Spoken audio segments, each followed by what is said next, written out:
Previously on Talk That Talk. So compare the president at Hampton right now to some of the presidents that we've experienced. The bottom line was the money for some of the things we experienced. But for a Hampton president, he's like, I'm a rock with these kids and support them in all of their endeavors. If you look at the president currently at Jackson State, now that's coupled with prime time that he's shouting out the boom. It's about the kids. So it all falls down onto that individual that's in that seat. So if that seat if that admin is a servant leader, then it's always going to be about the kids. It's always going to be about the calling. It's always going to be about them. But if that person in the seat is a business person, which a lot of them are, then it's going to be about that dollar.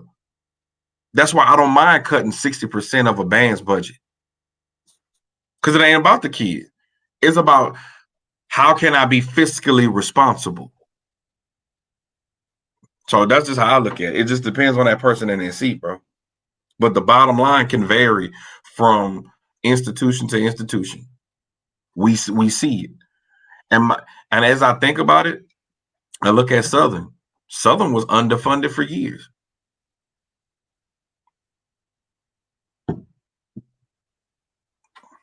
Okay. All right.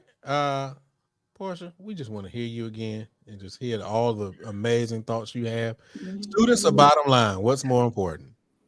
Well, honestly, if you want to help that bottom line, you worry about the students because they're your best sounding board. They're your best recruiters.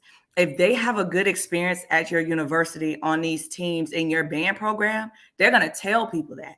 You bring them there, you treat them like trash, that's going to impact your university. And so I don't know that you can separate the two of these. You can try to, but logically, you need those students to help that bottom line. Because if your enrollment goes down, that bottom line goes down. These two are connected. And the problem is that these people aren't realizing that they're connected. These band programs grow. These sports teams grow. Your university grows based on their experience. Now, if anything go wrong, they putting it on Twitter. Everybody has these social media networks. Why would I want to go there? I'll never forget a couple of years ago, I won't say the school, they close to here, was serving moldy bread. We was like, oh, we would never do that over here.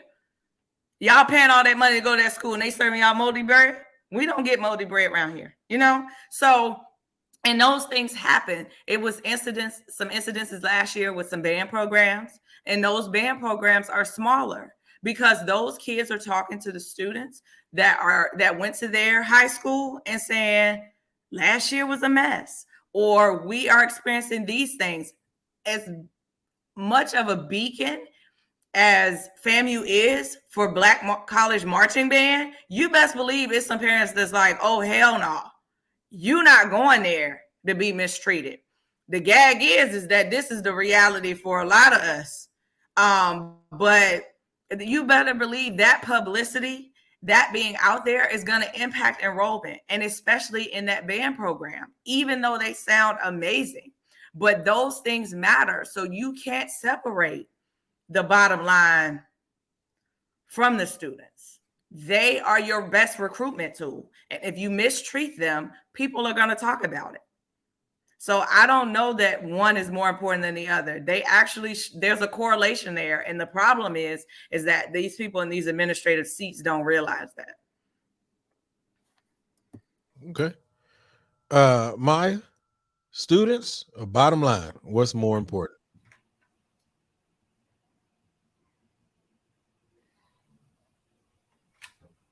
What I'm supposed to say. What I'm supposed to say. It's absolutely, I mean, for sure, the students are the most important. But just like I'm saying, everybody that spoke before me, the students funnel in to the damn bottom line. Like we went, let's go back 16 conversations ago when we were jokingly saying that Southern doesn't have to recruit no more. Why? You know what I'm saying? Like, at some point in time, there comes a consensus when,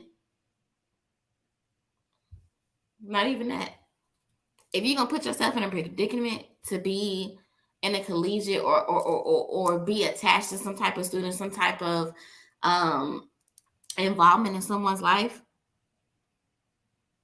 you have to be knowledgeable, you have to be teachable, you have to be willing to be able to put the students or whoever you're trying to come off to or be able to build and support over yourself. You have to be selfless to be in this type of situation. And the majority of people are not that. So it's absolutely students over quote unquote bottom line, because the student, if you have the students, they're gonna make the bottom line. If you have the students, if you have the numbers, it's gonna make the funding. It's gonna come from somewhere. It's gonna have to support what you got going on. It may not be pretty, but it's gonna have to come from somewhere. So just like everybody said, absolutely students over bottom line. And I mean, I don't really know what else to add aside from what I just said. I'll say this real quick because I'll put it like this, no, not dropping no names, but I know a university president that has literally destroyed the bottom line because it's about them. And they're not a large institution. They're very small. And they've strived to build a band program for several years and had adequate band directors there, but ran them off because it was about money.